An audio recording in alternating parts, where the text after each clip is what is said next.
I'm Evie Dewick, and I am proud to be here today. I've sort of started this nonprofit organization to buy and restore this gorgeous building. And I know that everyone in town for miles around is thrilled that we're restoring it. There are many, many people that have helped do this, and I'm not going to name them all now. What I'd like to do is introduce some of the people that are here, and then we're going to have a few words from June Miller, who's on our board, and Mary Porter, who's on our board. And since he's not speaking, I'll introduce Don Davis, who's on our board.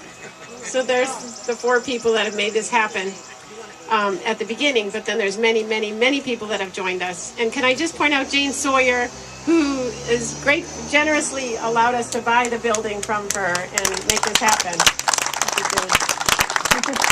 I know she's embarrassed, I'm sorry, but we're grateful to her. Okay, so to start out, I'd like to introduce June Miller, who is our historian, and will tell a little bit more about what we're doing today. 19 Carter. Today we're celebrating the recreation of this beautiful space. This site was first used for local industry in 1868. It was the Big Parker Shoe Shop, 4 stories, and at full capacity, 200 employees. And it burned to the ground in 1882. 5 years later, the Methodist Episcopal Church rose from the ashes, a place of worship and prayer, and its cornerstone was laid on July 2nd, 1887. And after 1940, the Sawyer family repurposed this church building for auction storage, its grounds for auctioneering, gathering crowds on the front lawn into the early 1970s. Now recreated as 19 Carter, it is a vibrant, inclusive space. Its preservation, maintaining continuity with the past, and enhancing our center village. We relay the cornerstone 128 years later, inviting each other to share new stories, welcoming art, music, information, and fellowship.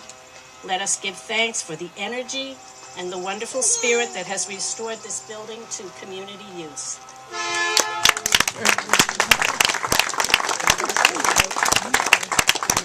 Thank you, June. Very well. The board of directors, which is Evie, June, Don, and me, wrote up a description, a note from the past to go in this new time capsule.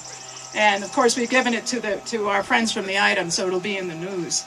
But also, as we do this, we want to credit in the time capsule the photographer, Marty Miller, who's always wandering, he's here somewhere, and the keeper of the cornerstone, Paul McKelk, who's handling the mechanics of how you do this. So here we go. A note from the past. We trust measures taken to arrest time's erosion have been adequate to deliver our message into your hands, contents intact. Beyond a safe delivery, we trust the discoverer's curiosity may be rewarded by these modest items we send out to the future.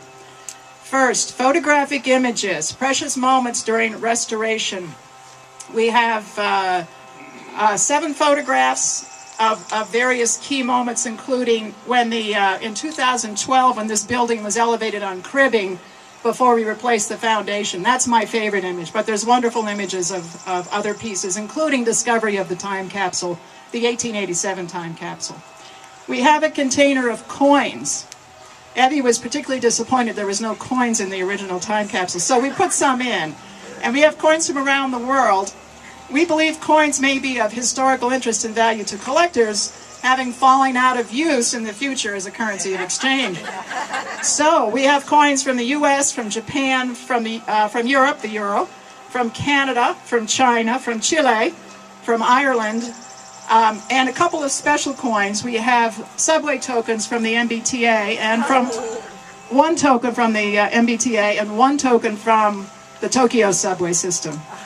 And last but not least, we have an Indian head penny, which we found under the platform in the building when we were taking off part of the platform to make way for the addition on the back. So we took it out of the building, we're putting it back in. The papers we put in, they're laminated in plastic. They describe the building restoration project, the fundraising work, the volunteers, business partners, and plans for our operation as a nonprofit community center. It's a toll-free crossroads open to everybody. And we have some early business cards, miniature photo document we used to publicize our endeavor in the very early days. And we expect in the future that copies of these paper documents would have been thrown away. And they would remain a curiosity to you in the future who don't record anything on paper. And that takes us to the next pieces we have in here, which is electronics data storage devices. So that's our shift from paper to electronic storage, which is what we're all living with us.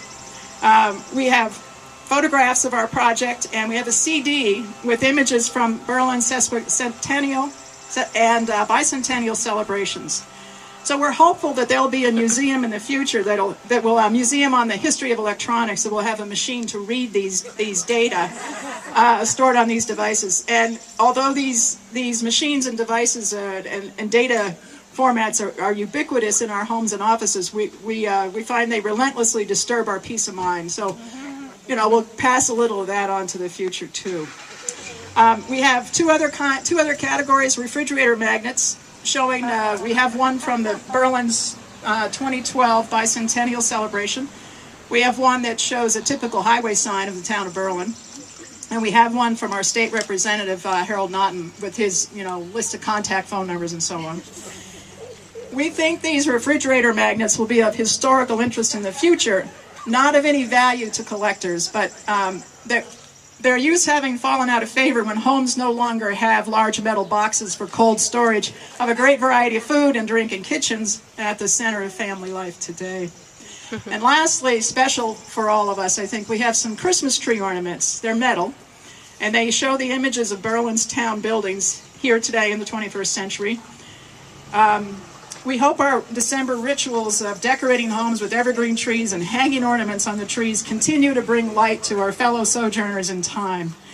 And we hope you will shine this light forward. Thank you. Dry run with this because we'd never get it back out. Paul doesn't really like 1887. Drum roll, please.